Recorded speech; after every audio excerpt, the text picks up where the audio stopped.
Hello, this is the West versus Al-Qaeda and Military History Part 3. I've detailed in the first part how Al-Qaeda was organised, in the second part the run-up to 9/11 and the actual event itself, and how I believe the operation, from the research that I've done, was carried out on 9/11. Now this part of the video series brings us up to the present day. Okay. Immediately after 9/11, Central Asian countries were already in talks with the West about putting a pipeline through from the Kazakhstan oil fields through Afghanistan and into Pakistan and then on through Iran to the West. Okay, that does not mean that the invasion of Afghanistan was primarily motivated by oil. Okay, I say primarily. There's also the drugs issue, and then there is the event of a 9/11 itself. Okay, there's already talk the talk on the internet about there being American and British troops and Western troops in the surrounding countries around Afghanistan gives the impression that we had large scale bases of thousands and thousands of troops, as though we were waiting for 9/11 to happen. They could obviously not have known that 9/11 would happen. Okay?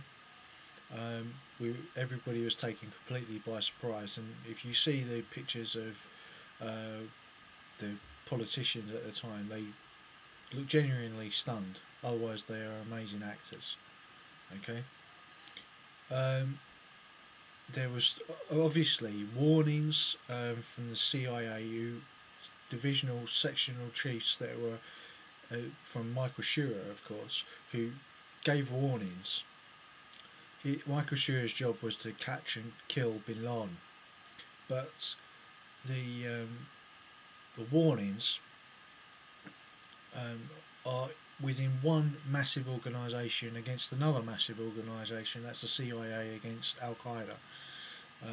That those warnings are not necessarily going to get through. You have to remember at the time that you had the Soviet Union was still in breakup. You had massive amounts of organised crime from the Soviet Union.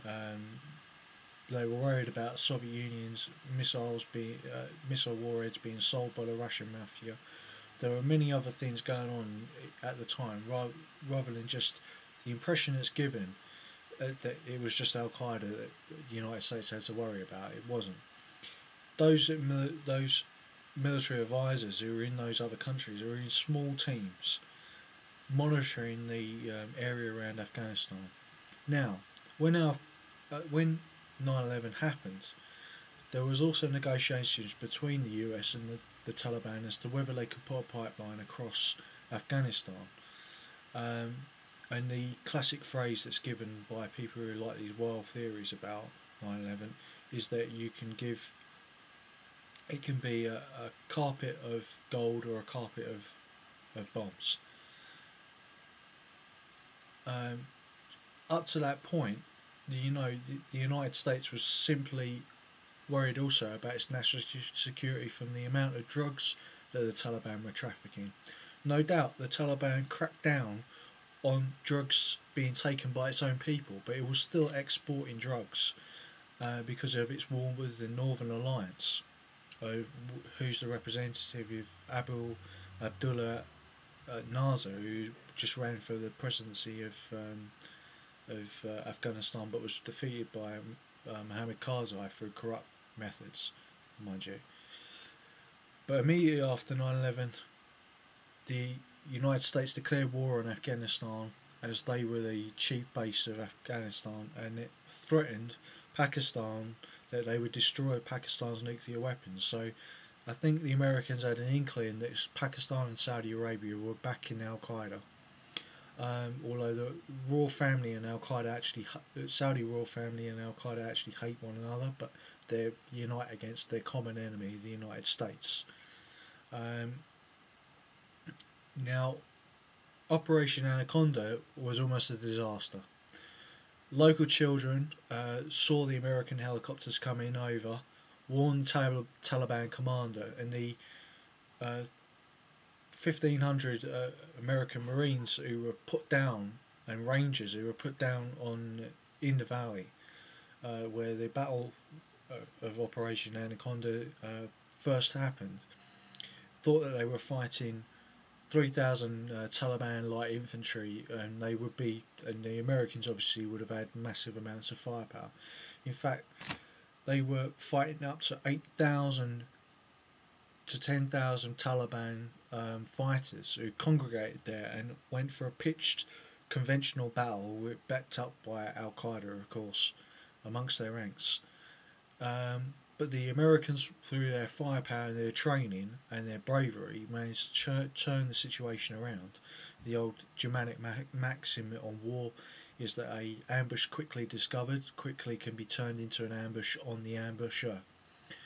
Now,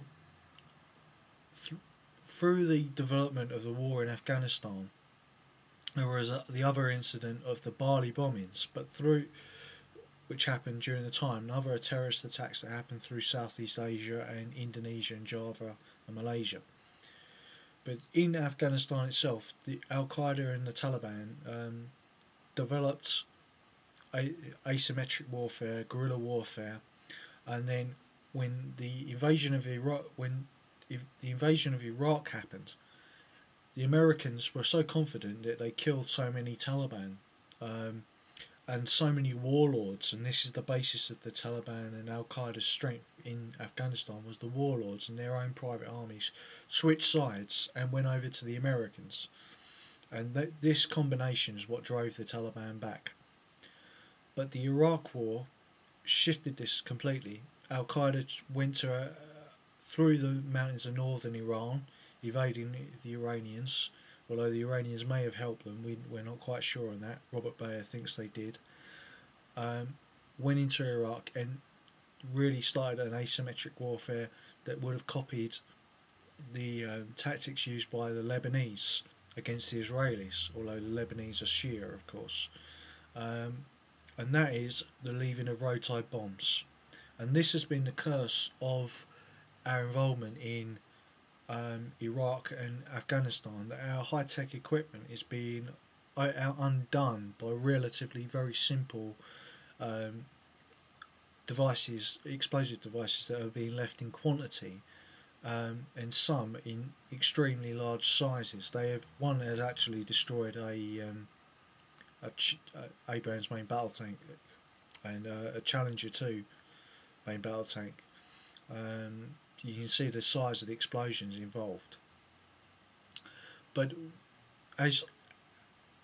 to bring it up to date and to conclude, if we've seen Operation Augustus conducted by the British forces, there's been a key marked change from anti-terrorist operations where you take out one guy, or you might kill a whole village of people to kill that one guy, to getting the people on our side and conducting an anti-insurgency warfare. This anti-insurgency warfare has enabled the British to move into villages, stay there, and they've actually found caches of arms, bags full of US dollars, which have been obviously taken out of from the criminal operations of Al-Qaeda, and Afghan money. And the British, through the several summers through the early 2000s, proved that they could stay and outfight the Taliban, and it's been the fiercest fighting since the Second World War. I can't say that Al-Qaeda and the Taliban are in a standing 8 count, but they've been severely bloodied, and I think the Americans and British, if they put in a massive surge of troops into the country, and I'm talking in terms of hundreds of thousands rather than tens of thousands, and with the European Union, if the European Union gets its European forces out there as well, we could defeat the Taliban within the next 5 to 10 years. It will be a long war, but worth it to secure our borders.